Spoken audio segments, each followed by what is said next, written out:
Hi friends, అందరికి నమస్తే. ఈ వీడియోలో మనం పాణిగ్రహణం degree second sem new syllabus Andhra Pradesh సాంస్క్రిట్లో పాణిగ్రహణం అనే లెసన్లో 2 మార్క్స్ క్వశ్చన్ చూద్దాం. అలాగే ఇంకో లెసన్ కూడా 2 మార్క్స్ చూద్దాం. సో ఖచ్చితంగా 2 లెసన్లు చదువుకుంటే 2 మార్క్స్ పర్ఫెక్ట్గా రాయగలుగుతారు మీరు. 2 లెసన్లు చాలు. ఇప్పుడు ఏంటో చూద్దాం. సో లఘు ప్రశ్నలు రోమన్ నెంబర్ 10లో వస్తాయి, 8 వస్తాయి, 4 రాయాలి, 8 మార్క్స్ ఉంటాయి అన్నమాట. సో ఖచ్చితంగా ఈ లెసన్ మాత్రం ఏ క్వశ్చన్ వదిలేయకూడదు. చాలా చాలా ఇంపార్టెంట్ అనమాట. ఈ లెసన్ మొత్తంలో ఎక్కడ వస్తాయో తెలియదు, కానీ స్టార్ గుర్తును పెట్టిన మాత్రం చాలా ఇంపార్టెంట్. మిగతా కూడా చదువుకోవాలన్నమాట. ఫస్ట్ అయితే ఇక్కడ చూద్దాం క్వశ్చన్. అజాలోకన తత్పరాణం పురసుందరీనాం విచేష్టితాని కీదృశాని బభూవు. అజుడు అనేటువంటి రాకుమారుడు వస్తున్నప్పుడు పుర సుందరీనా అంటే అక్కడుండే పట్టణంలో ఉండేటువంటి సుందరీమణులు, అంటే అక్కడుండే గ్రామీణ ప్రజలు అందరూ కూడా ఎలాంటి చేష్టలు చేశారు అనేది క్వశ్చన్. నెక్స్ట్ ఇక్కడ ఆన్సర్లో అండర్లైన్ చేసింది మాత్రమే ఆన్సర్ మనం రాస్తుంది, మిగతాదంతా క్వశ్చన్లో ఉంటుందని అర్థం. ఓకే, నెక్స్ట్ ఇక్కడ చూసినట్టయితే కేశాలంకరణ వస్త్రధారణాద్యాన్య కర్మాని త్యక్త్వా. కేశ అలంకరించుకోవడం, అలాగే వస్త్రాలని అలంకరించుకోవడం, లేదంటే వస్త్రాలను సర్దుకోవడం, కర్మాని త్యక్త్వా, ఆ కర్మలు త్యక్త్వా అంటే వదిలేసి రాజు రాణి వస్తున్నారని పరిగెత్తుకుని వస్తున్నారంట. అంటే కేశాలను అలంకరించుకోవడం అంటే మన జడ వేసుకోవడం అనేది మానేసుకొని, అలాగే వస్త్రాలని ఎలా ఉన్నా పరిగెత్తుకుని వస్తున్నారంట అనమాట. ఇలాంటి పనులు మానేసి ఆ అజమహారాజు అలాగే ఆ రాణిని చూడడానికి వస్తున్నారు పరిగెత్తుకొని. నెక్స్ట్ క్వశ్చన్ చూద్దాం. అజహ పౌరవధూ ముఖోంగతాః కీదృశీ కథాః అశృణోత్. అజహ పౌరవధూ ముఖోంగతాః కీదృశీ కథాః అశృణోత్. అజుడు అనేటువంటి రాజు అలా వస్తున్నప్పుడు ఆ పుర స్త్రీలు మాట్లాడుకోవడం ఏమి విన్నాడు? ఇక్కడంతా క్వశ్చన్లో ఉంది. ఇక్కడ ఆన్సర్ చూద్దాం. కీదృశి అనే ప్లేస్లో శ్రోతముఖాహ, శ్రోతులు అంటే చెప్పేవాళ్ళు, వాళ్ళ దగ్గర నుంచి ఆయన వాళ్ళు ఏం మాట్లాడుకుంటున్నారో విన్నాడనమాట. శ్రోతముఖాహ అంటే చెప్పే వాళ్ళ దగ్గర నుంచి తెలుసుకున్నాడు ఆయన. నెక్స్ట్ మూడో క్వశ్చన్. భోజపతేహే సురోదాహ కథం వధూవరౌ సంగమయాంచకారః.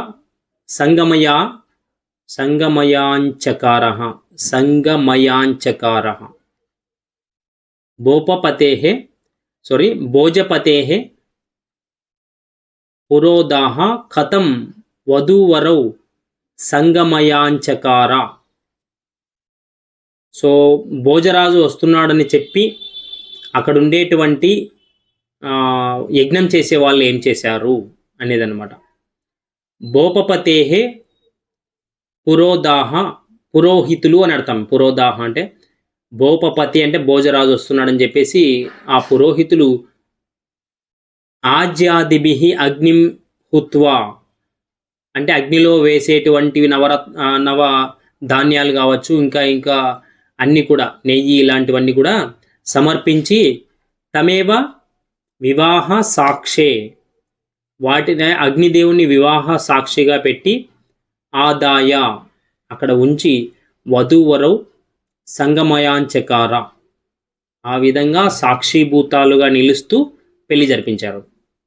నెక్స్ట్ వివాహ సమయే వరహ కీదృశీ ఆసీత్ కుమారి కీదృశీ బభూవ. వివాహ సమయంలో మరి వరుడు ఎలా ఉన్నాడు, వధువు ఎలా ఉంది అనేది ఇక్కడ రాశాను నేను. అహహ ఇవ, తర్వాత త్రియామామివ అంటే మామూలుగా వధూవరుల్ని ఎలా వర్ణించాడు కాళిదాసు అని అంటే, అతడేమో మన్మధునిగా, ఆమెమో రతీదేవిగా, ఇద్దరు అలా ఉన్నారు అని ఆయన వర్ణించాడనమాట. సో ఐదో క్వశ్చన్ చూద్దాం. వధ్వః సహ వరహ కీదృశం రాజమార్గం ప్రాప. వధువుతో కలిసి వరుడు ఎలాంటి రాజమార్గంలో వెళ్ళాడు? ఆన్సర్ చూద్దాం. తావత్ ప్రకీర్ణాభి నవోపచరానం ఇంద్రాయుధ ద్యోతిత తోరణాంకం ధ్వజఛాయ నివారితోష్ణం రాజమార్గం. సో ఇక్కడ మరి ఎలా ఉంది అంటే తావత్ ప్రకీర్ణాభినవ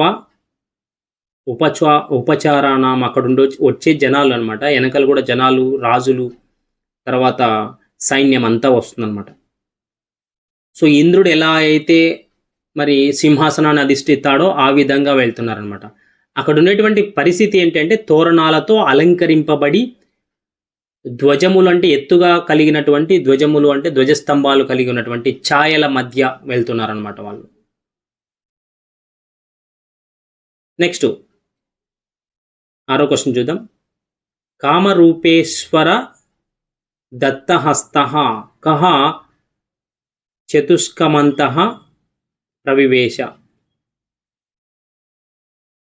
అంత క్వశ్చన్లో ఉంది అజహ.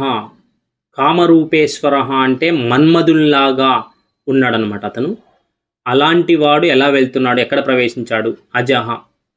ఎవరు ప్రవేశించారు అంటే అజహ. కామరూపేశ్వరునితో సమానంగా ఉండేవాడు ఎవడు అంటే అజహ. ఓకే, నెక్స్ట్ లెసన్ చూద్దాం. సో పత్రార్చనం అనే లెసన్లో 2 మార్క్స్ అయితే చూద్దాం మనం. పత్రార్చన కూడా చాలా ఇంపార్టెంట్. ఈ 2 లెసన్లోనే 4 క్వశ్చన్స్ వస్తాయి, జాగ్రత్తగా చదవాలి. సో 10th రోమన్ అనమాట ఇది. ఈ 2 లెసన్లు చదివితే చాలు, ఏ లెసన్స్ కూడా మిగతా అవసరం లేదు.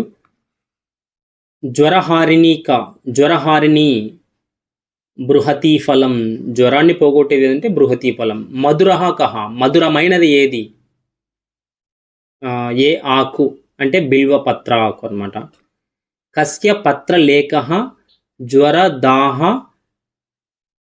వినాశనః. దాహాన్ని జ్వరాన్ని పోగొట్టేది ఏది అంటే దత్తూర పత్రలేపః. దత్తూరము అనేటువంటి పత్రలేపనం చేస్తే మరి జ్వరము దాహం పోతాయన్నమాట. నెక్స్ట్ కఫనాశనః కః.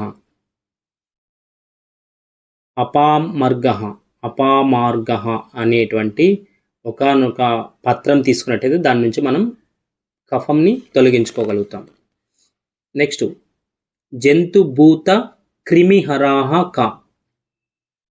లోపలికి ఇంట్లోకి ఏది రాకుండా చేసేది ఏది? జంతువుల నుంచి, క్రిముల నుంచి, అన్నిటినీ మనల్ని కాపాడేది ఏది? పాముల నుంచి, ఇలా అనమాట. సర్వం అన్నిటి నుంచి. తులసి అనేటువంటిది అన్ని దాని నుంచి కాపాడుతుంది అనమాట. రక్త మాంస బలప్రదః కిం. రక్తము, మాంసము, బలము ఏది ఇస్తుంది అంటే చూతపత్రం. నెక్స్ట్ కేశరంజనం కిం. కేశరంజనం అంటే వెంట్రుకలని బాగా వచ్చే విధంగా చేసేది ఏది? బాగా ప్రకాశవంతంగా చేసేది ఏది? సెమీఫలం. సెమీ వృక్షం ఉంటుంది కదా, సెమీపత్రం. ఫలం అంటున్నాను నేను, బై మిస్టేక్గా పత్రం అనే ఉంటుంది కాబట్టి. సెమీపత్రాన్ని ఉపయోగిస్తే మనకు కేశరంజనం జరుగుతుందంటే మన కేశములు బాగుంటాయి అన్నమాట. ఓకే, సో ఈ 2 లెసన్లే సరిపోతాయి. అందరూ కూడా ఏమి టెన్షన్ పెట్టుకోవద్దు. 2 లెసన్లు బాగా చదివి వెళితే అన్ని క్వశ్చన్స్ చూసుకొని వెళ్ళాలి. ఇక్కడ నేను స్టార్ మార్క్ పెట్టిన క్వశ్చన్స్ చాలా ఇంపార్టెంట్ అనమాట, అన్నీ కూడా ఇంపార్టెంటే. Okay, thank you so much for watching. 3 6600.